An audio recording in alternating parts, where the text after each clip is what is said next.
Good morning students. अब हम पढ़ेंगे areas where India has an edge over Pakistan. ऐसे कौन सी क्षेत्र है जहाँ पर भारत पाकिस्तान से काफ़ी आगे है, यानी कि इंडिया का जो परफॉर्मेंस है वो पाकिस्तान के कंपैरेटिवली काफ़ी बेहतर है। First, in the area of skilled manpower and research and development institutions India is better place than Pakistan. देखो बेटे, अगर हम बात करते हैं स्किल्ड मैन पावर की, ट्रेनिंग और रिसर्च इंस्टीट्यूशंस की, तो इंडिया की परफॉर्मेंस पाकिस्तान से काफ़ी बेहतर है। Second one, India has shown A remarkable play through in the export of software and software enabled services through after economic reforms of 1991। Bharat के अंदर अगर हम बात करते हैं तो भारत ने सॉफ्टवेयर और सॉफ्टवेयर अनेबल सर्विसेज में बहुत अधिक डेवलपमेंट की है 1991 के बाद, जबकि पाकिस्तान इस क्षेत्र में क्या है, काफ़ी पीछे है। According to World Bank estimates 2018, external trade GDP ratio in case of India was 43% as against 28% in Pakistan. तो बेटे एक्सटर्नल ट्रेड के मामले में इसलिए इंडिया का परसेंटेज कितना है, 43% है, जबकि अगर हम बात करें तो पाकिस्तान का जो परसेंटेज है वो कितना है बच्चों, 28% है। नेक्स्ट पढ़ेंगे हम लोग ह्यूमन कैपिटल फॉर्मेशन। क्या होता है बच्चों human capital formation? Human capital formation एक पॉइंट ऑफ टाइम पे number of skilled and expertise people of a nation is known as human capital formation.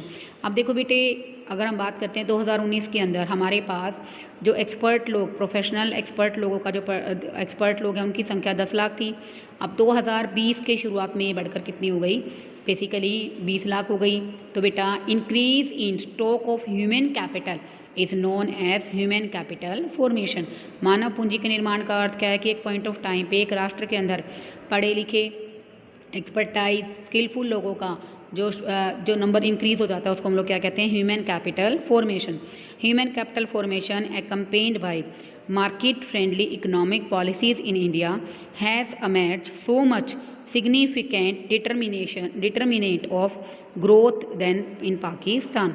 देखो बेटे, जो ह्यूमन कैपिटल फॉर्मेशन है इंडिया के अंदर बहुत अधिक डेवलपमेंट हुई है इसकी, जबकि पाकिस्तान में ह्यूमन कैपिटल फॉर्मेशन के ह्यूमन कैपिटल के क्षेत्र में डेवलपमेंट में पाकिस्तान बहुत ही पीछे है। नेक्स्ट वन पढ़ेंगे बच्चों हम लोग, Indian scientist excel in the areas of defence technology, space research, electronic and genetics and telecommunications etcetera. Pakistan is way behind. अगर हम बात करते हैं हमारे भारत के अंदर जो साइंटिस्ट हैं वो बेसिकली डिफेंस टेक्नोलॉजी के मामले में, स्पेस रिसर्च के मामले में, इलेक्ट्रॉनिक्स गैजेट्स बनाने के मामले में, टेलीकम्युनिकेशन के मामले में पाकिस्तान के कंपैरेटिवली बहुत ही आगे हैं। The number of PhDs produced by India in science and engineering every year is higher than the entire stock of PhDs इन पाकिस्तान। भारत के अंदर PhD करने वाले जो साइंस टीचर्स हैं, basically PhD produced by India in science और engineering के अंदर basically per year कितने हो जाते हैं, अबाउट 5000 बढ़ जाते हैं, जबकि पाकिस्तान में PhD लोगों का स्टॉक क्या है, काफ़ी कम है। India has also a better record to investment in education, the adult literacy rate, female literacy rate, growth enrolment ratio to all levels and education index have trended up much faster in India than in Pakistan. India के अंदर बेटे investment education के क्षेत्र में बहुत अधिक निवेश किया जाता है। यहाँ पर एडल्ट लिटरेसी रेट, साक्षरता दर, फीमेल लिटरेसी रेट, महिलाओं में साक्षरता दर, एनरोलमेंट रेशो, एजुकेशन इंडेक्स में काफ़ी क्या है, इंडिया जो है बेटे पाकिस्तान के कंपैरेटिवली काफ़ी आगे है। Owing to rapid decline in fertility rate, population growth in India has been slashed to 1.17 2017 का एस्टिमेट है बेटे, while in Pakistan it continues to be as high as 1.43% per annum. तो देखो बेटे, अगर हम बात करते हैं फर्टिलिटी रेट की तो उसमें बहुत ज़्यादा कमी आई है। पॉपुलेशन ग्रोथ रेट में बेटा बेसिकली 1.17 है, और जबकि अगर हम बात करते हैं पाकिस्तान के अंदर बेटे आज भी ये बहुत ज़्यादा है, कितनी है, 1.43% है। Issues of health facilities in general and infant mortality rate in particular are better addressed in India। देखो बेटे, अगर हम हेल्थ फैसिलिटीज़ की बात करें, इन्फेंट मोर्टेलिटी की बात करें, तो भारत बेटे पाकिस्तान से क्या है, काफ़ी इस क्षेत्र में भी भारत और अगर हम बात करते हैं इस क्षेत्र में भी भारत ने पाकिस्तान से काफ़ी अच्छा परफॉर्म किया है, क्योंकि बेटा जनरली भी क्या हो रहा है, हमारे देश के अंदर हेल्थ फैसिलिटीज़ काफ़ी बढ़ रही हैं पहले से, और इन्फेंट मोर्टेलिटी रेट भी क्या हो गई है, काफ़ी कम हो गई है। अब हम पढ़ेंगे ऐसे कौन से क्षेत्र हैं जहाँ पर पाकिस्तान भारत से आगे है। देखो बेटे, ऐसे क्षेत्र जहाँ पर पाकिस्तान कहीं ना कहीं भारत से क्या है, आगे है। Starting from almost the same level as India, Pakistan has achieved better results with regards to migration of workforce from agriculture to industry और migration of people from rural to urban areas. अगर हम बात करते हैं बेटे, शुरुआती स्तर पर क्या था, भारत और पाकिस्तान की जो रिजल्ट थे वो क्या थे, बिल्कुल सेम से ही थे, बिल्कुल इक्वली थे। Regards to migration of workforce कौन से होते हैं बेटे, जो वर्किंग पॉपुलेशन होती है वो बेसिकली एग्रीकल्चर से इंडस्ट्रियल सेक्टर की तरफ शिफ्ट हो रही है, और दूसरा migration of people from rural to urban areas. लेकिन उसके बाद बेटे पाकिस्तान के अंदर जो माइग्रेशन था बेसिकली वो किस पॉइंट ऑफ व्यू की बात कर रही हूँ मैं, कि एग्रीकल्चर से इंडस्ट्रियल सेक्टर की तरफ जो माइग्रेशन था वो पहले से काफ़ी बढ़ गया। Reducing BPL to 29.5 of the total. 2013 में बेटा BPL पॉपुलेशन घटकर कितनी रह गई, 29.5 रह गई। Pakistan growth strategy has a better human face that of India. Pakistan की जो ग्रोथ स्ट्रैटेजी थी, जो विकास रणनीति थी, उसने बहुत अच्छा परफॉर्म किया इंडिया के कंपैरिजन में। Even when the rate of investment in Pakistan has been lower than in India. देखो बेटे, ये पाकिस्तान के अंदर जो रेट ऑफ इन्वेस्टमेंट, निवेश करने की दर थी, वो काफ़ी कम थी इंडिया के comparatively. Efficiency of investment has been higher. जो इन्वेस्टमेंट की एफिशिएंसी थी, लेकिन बेटे वो पाकिस्तान के अंदर इंडिया से क्या थी, बेहतर थी। तो बेटे ये ऐसे क्षेत्र हैं जहाँ पर हमारा जो बेसिकली इंडिया है वो पाकिस्तान से पीछे रहा। अब हम बेटे नेक्स्ट टॉपिक पढ़ेंगे, that leads to China edge over India. ऐसे कौन से क्षेत्र हैं जहाँ पर चाइना भारतीय अर्थव्यवस्था से आगे रहा।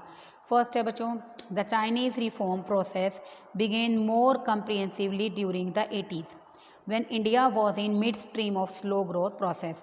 देखो बेटे, चाइनीज़ इकोनॉमी के अंदर जो इकोनॉमिक रिफॉर्म्स आए वो मिड 80s के अंदर आए, यानी कि 80 के दशक में आए, जबकि बेटे भारत के अंदर जो इकोनॉमिक रिफॉर्म्स हुए वो हुए बच्चों 1991 में। व्हेन इंडिया वॉज, जब बेटे इंडिया की जो ग्रोथ प्रोसेस थी वो क्या थी, काफ़ी कम थी।